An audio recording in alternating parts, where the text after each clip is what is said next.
It's kinda hard to believe what I'm about to tell you, but Kyoto, a city filled to the brim with beautiful historical sites that attracts millions and millions of tourists every year, is possibly the worst run city in Japan. There was a tweet the other day from Jeffrey J. Hall talking about a seemingly small problem, but a problem that is really encapsulating the systemic issues the city is going through right now. This tweet, as you can see on the screen here, was about how the city of Kyoto is reducing the number of trash cans in the city because the trash cans are overflowing.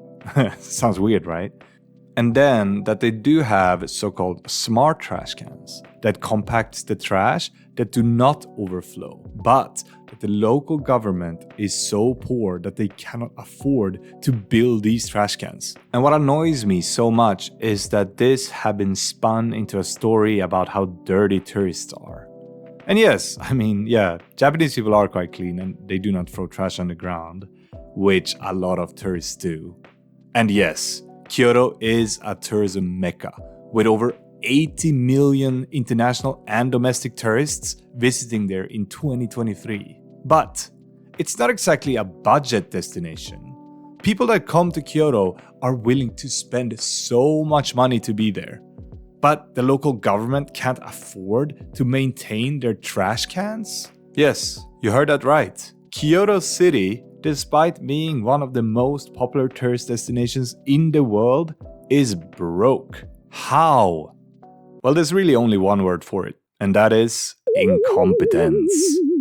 I want to be especially harsh to Daisaku Kadokawa, the former Kyoto mayor until February this year, who seemed to be incredibly incompetent. First, he approved a 15.9 billion renovation project for the city hall, while at the same time increasing costs for public transit, slashing childcare seats, and pushing the city towards financial ruin. Okay, but maybe the city hall had some really crucial features that had to be built, right? Well, the politicians stressed the importance on maintaining Kyoto's cultural aesthetics. So, they decided that the new council chamber should resemble a European palace, with the inclusion of stained glass that you can find in European churches and luxury European embroideries. They also added private tea rooms and a rooftop garden. And just to add a little bit of extra salt to the wounds of Kyoto's residents, they decided to spend another 2.5 million yen on a city mascot, Tsukasa Kyono, that ironically was created to boost Kyoto's public relations efforts. This spending spree was going on at the same time as the city was thinking about raising prices for their subways and buses yet again, even though they already had the highest public transit prices in Japan. Yes, let's go there, because this is a perfect segue into Kyoto's public transit, which really is a case study in incompetence. Because you might have thought that Kyoto's mismanagement is a recent phenomenon, but I'm here to tell you that it's been going on for decades. You see, when construction of the Kyoto subway started in the 80s, it was supposed to revolutionize the city, bringing it to the modern era. Sadly, the reality was quite different. It was originally budgeted for 245 billion Japanese yen, which was already a lot, but the total cost spiraled to an astonishing 451.5 billion yen. And these massive cost overruns actually came from unforeseen archaeological discoveries around the route of the subway. Which, yes, this would be a great excuse for a city packed with such historical sites, if the subway system actually went to any of them. In fact, the subway doesn't go to where most tourists or even most locals actually want to go. This fact, as you can guess, has deterred people from using the subway system, turning it into a financial sinkhole. And the fares, initially set high to make the system self-sustainable, has only climbed higher because not enough people are using it, pushing even more people away from the system. As a result, the subway system is hemorrhaging money, contributing to an annual deficit of around 6.1 billion Japanese yen. And these inefficiencies don't happen in a vacuum. In fact, they've had a huge domino effect on Kyoto's other major mode of transportation, the buses.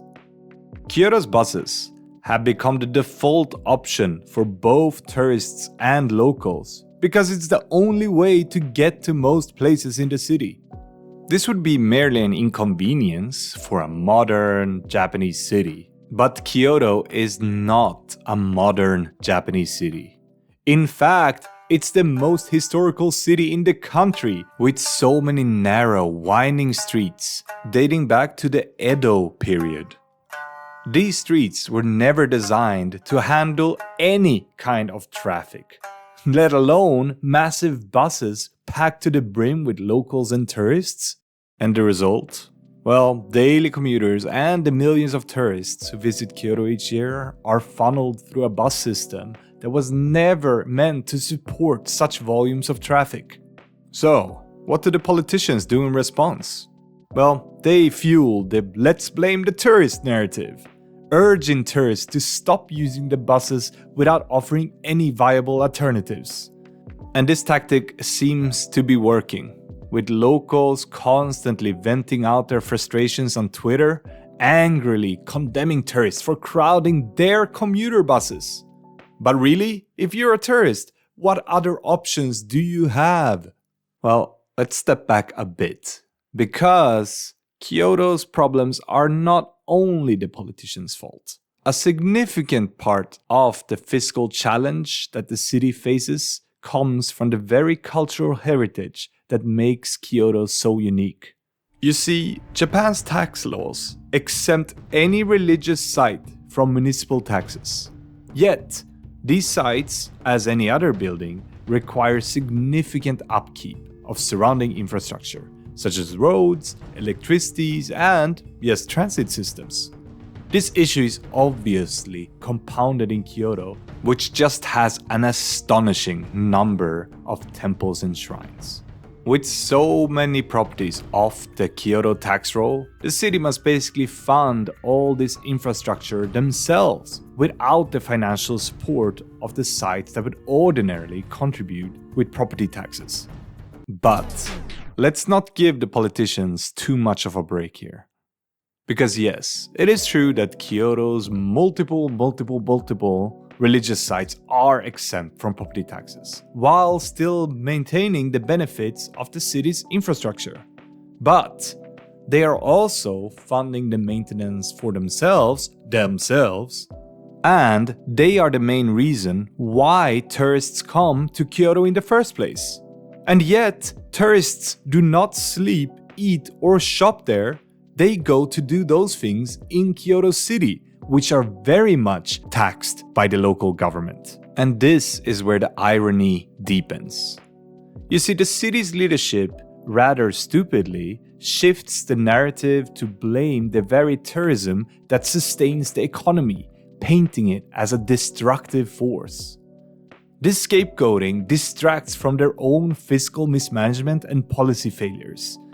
I mean, it's a clever misdirection, it's working, and I think the leadership also knows that whatever they say, tourists will still flock to Kyoto because of its enormous historical significance and wealth.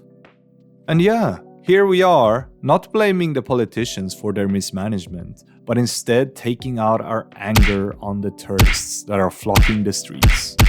And I get it. I wouldn't want to live in a city that is filled to the brim with tourism. With that said, Kyoto has no other choice. Because yes, the politicians can deflect their stupidity on other things, but reality will always catch up, and Kyoto is inching ever closer to a potential bankruptcy. It's predicted that Kyoto will go bankrupt before 2028 if the current trend persists. So as you can see, the city is really standing at a crucial crossroads. It can either continue down the path of fiscal irresponsibility and blaming tourism, their only viable economical lifeline, or they can fully embrace its role as a premier tourist destination and leverage this status to forge a robust, sustainable future. And indeed, this might mean that they have to impose additional taxes on tourists, which would make going to Kyoto more expensive, which I do think most tourists would be very willing to pay for. And this would be to fund local tourism-oriented infrastructure. Yeah, disclaimer, I'm no expert in neither Kyoto infrastructure or any tourist infrastructure in general, but just on the top of my head, there are so many things that can be done in the city, like tourist buses specifically for tourists, better bike sharing, because yes, the city is actually very bikeable, it's quite small for Japanese standards, and other things, just to make tourists and locals exist more harmoniously. But I do think that any change needs more competent leadership, because the leadership right now seems to be completely incompetent and unable to do anything that benefits the city itself. I think that a leadership that stops blaming tourism for their financial mismanagement is a must. And a leadership that recognizes that tourism is a necessary evil for the city's future. Such a leadership could do so much good for Kyoto. First off, they could just work together with the city to create massive cultural events that are spread out during the year, to spread out the stream of tourism, and the revenue streams could go to different parts than just the most significant cultural heritage sites. This is something I believe truly can be done, because most people that go to Kyoto go to 1, 2, or 3 places and then just leave, even though the city has so much to offer. As a former resident of Kyoto myself, I can tell you directly that there are amazing temples and shrines that almost nobody visits because nobody knows about them and the government doesn't do anything to promote them. However, as I said, I don't hold a solution. That's not my job to find a solution to how to improve Kyoto's tourism infrastructure. But what I am saying is that it's urgent to do something about it. Kyoto must recalibrate its strategy and governance to align with its economic realities and, to be frank, opportunities. This might sound like a cheesy way to end this video, but to preserve Kyoto's past, it must really secure its future. And this is not done by scapegoating tourism, but embracing them and enhancing the tourism experience. Only then can Kyoto hope to avoid the dire fact of becoming as well known for its governmental failures as it is for its temples and history. And the clock is ticking, and the world is watching. Will Kyoto rise to the challenge, or will the city crumble and go bankrupt under its own mismanagement? And with those cheesy but very important words, I just want to tell you all to please like and subscribe to this video and visit Kyoto. It is truly an amazingly beautiful city. And with that said, goodbye.